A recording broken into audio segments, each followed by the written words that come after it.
한국 테라와타 비쿠니 언양 삼부디선언 상류다 니까야 읽어주는 삐아 바니니 스님, 여러분들과 반갑게 인사 나눕니다. 여러분 안녕하세요. 오늘 여러분들에게 읽어드릴 상류다 니까야 내용 함께 보시죠. 제2권 연기를 위주로 한 가르침 제19주제 라카나 상류다 제1장 첫 번째 품의 S19의 1번부터 5번까지의 숫다를 읽어보도록 하겠습니다. 먼저 S19의 1번 아띠 숫다 뼈경입니다. 이와 같이 나는 들었다. 한때 세종께서는 라자가에서 대나무 숲의 다람쥐 보호구역에 머무셨다. 그 무렵 라카나 존자와 마하모칼라나 존자가 독수리봉 산에 머물고 있었다. 그때 마하모칼라나 존자는 오전에 온 매무새를 가다듬고 바루와 가사를 수하고 라카나 존자에게 다가갔다. 가서는 라카나 존자에게 이렇게 말했다. 자, 먼저 주석서에 라카나 존자에 대한 내용을 읽어보도록 하겠습니다. 라카나 존자는 우리에게 가섭 삼형제, 직역하면 엉킨 머리 삼형제로 알려진 3명의 외도 수행자 문화의 1000명의 제자 가운데 한 사람이었다. 그는 세종께서 설하신 불의 설법을 듣고 아란이 되었다. 문자적으로 라카나는 특징이라는 뜻인데 그는 범청과 같은 몸의 특성을 구족하였기 때문에 라카나라 불리게 되었다고 한다. 자, 다음은 본문입니다. 도반 라카나 존자여, 걸식을 위해서 라자가로 들어갑시다. 그럽시다 도반이여라고 라카나 존자는 마하모칼라나 존자에게 대답했다. 그때 마하모칼라나 존자는 독수리봉 산을 내려오면서 어떤 장소에서 미소를 지었다. 자, 여기 미소를 지은 내용에 대한 주의 내용입니다. 마하모칼라나 존자는 아래 본문에서 보듯이 해골이 허공을 날아가는 것을 보고 미소를 지었다. 이런 불쌍한 존재를 보면 연민을 해야 하는데 그는 왜 미소를 지었을까? 주석서에 의하면 그는 자신의 성취와 부처님 지혜의 성취를 기억했기 때문이라고 한다. 즉, 자신은 이러한 존재로 태어날 가능성으로부터 벗어남을 성취하였고 부처님들은 업이 가보는 불가사의하다라는 것을 직접 경험하신 뒤에 가르치셨으며 그러한 부처님들은 법의 요소를 철저하게 꿰뚫으신 분들이라는 것을 기억했기 때문이라고 주석서는 적고 있다. 복주서는 여기서 법의 요소란 일체를 아는 지혜 혹은 법의 고유 성질을 뜻한다고 설명하고 있다. 자, 다음 본문입니다. 그러자 라카나 존자가 마하모칼라나 존자에게 이렇게 말했다.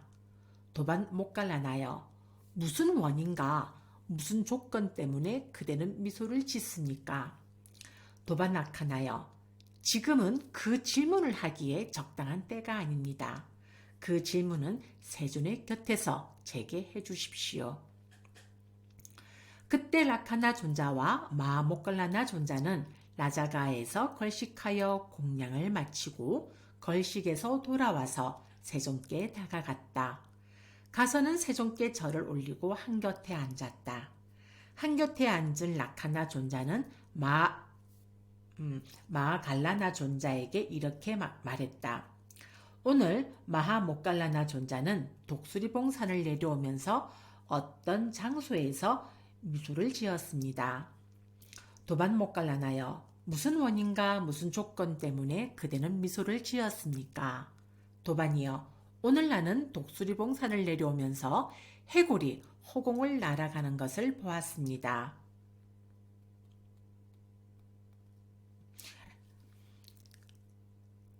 그런데 그것을 독수리들과 까마귀들과 솔개들이 계속해서 달려들어 갈비뼈 사이를 쪼아대고 찢어대자 그것은 비명을 질러댔습니다.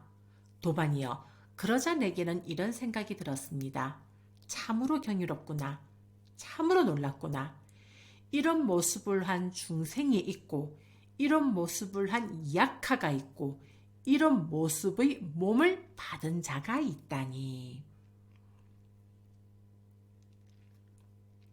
자, 이 부분에 대한 내용을 제가 좀 주의 내용을 읽어드릴게요.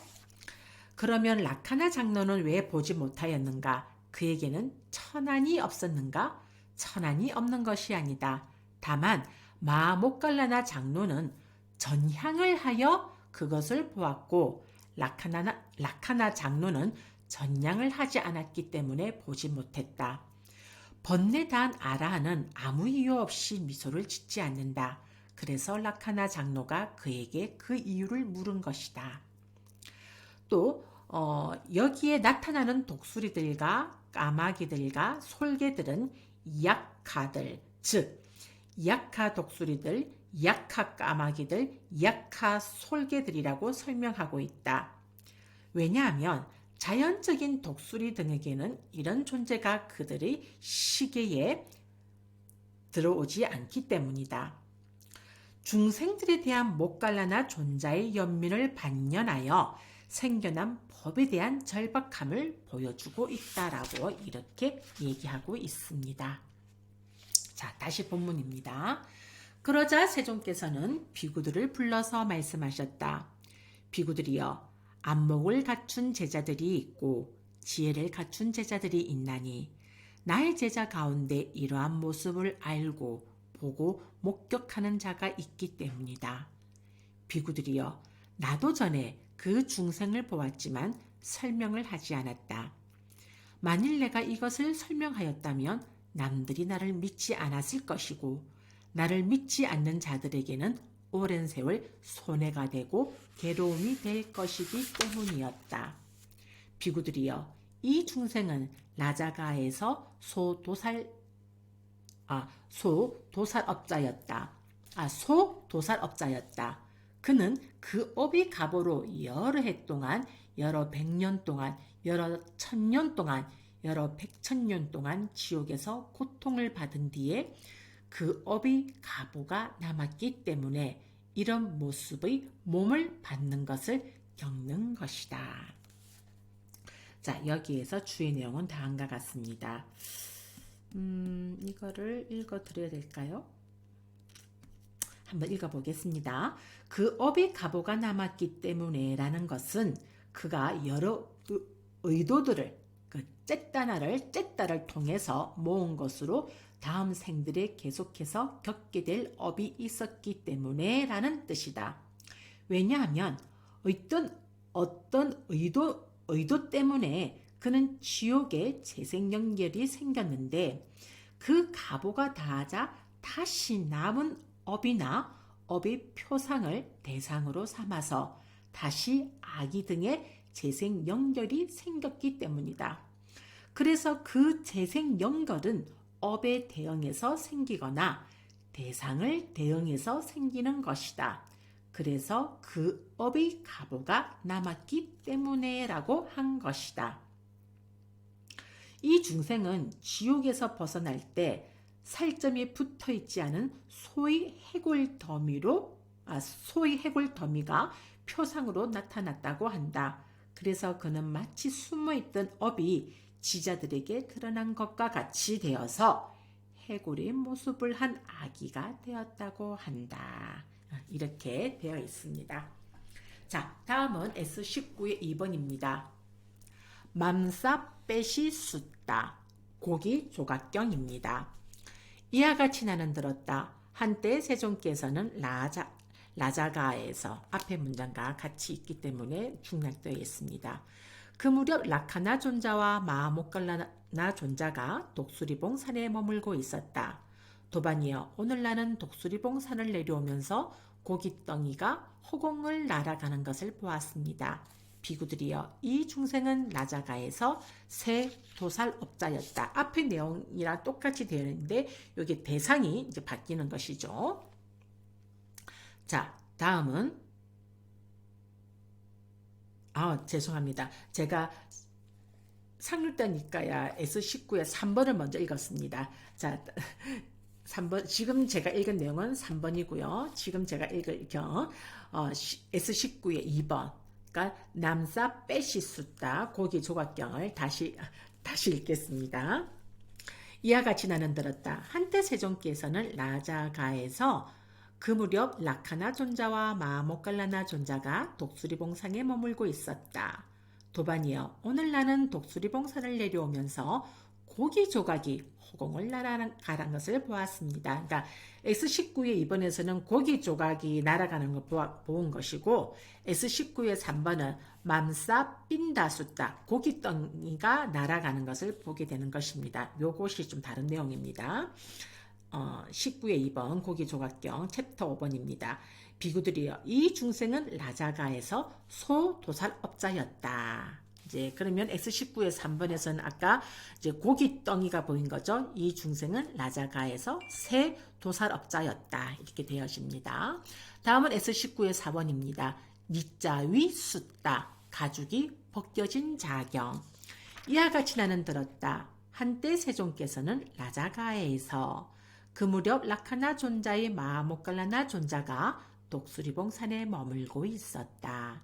도반이여, 오늘 나는 독수리봉산을 내려오면서 가죽이 벗겨진 사람이 허공을 날아가는 것을 보았습니다.